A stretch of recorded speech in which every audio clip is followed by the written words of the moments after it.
বাংলাদেশ আমরা করতে চাচ্ছি যেটা আমরা এক পরিবার, এটি হলো মূল জিনিস।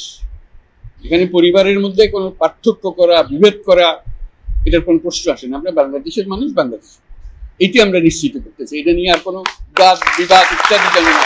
আমাদের গণতান্ত্রিক যে আকাঙ্ক্ষা, সেখানে আমরা বিবেচিত মুসলমান হিসেবে নয়, হিন্দু হিসেবে নয়, বৌদ্ধ হিসেবে নয়, মানুষ হিসেবে আমাদের অধিকারগুলো নিশ্চিত হোক।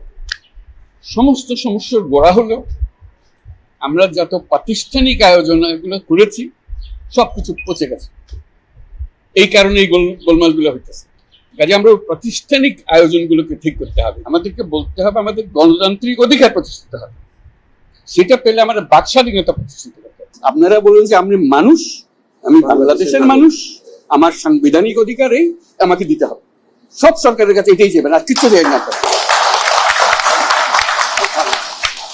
আমরা এসেছি যে এক মানুষ, এক অধিকার, এর মধ্যে কোনো পার্থক্য করা যাবে না। আমাদেরকে একটু সাহায্য করেন, আপনারা ধৈর্য ধরেন।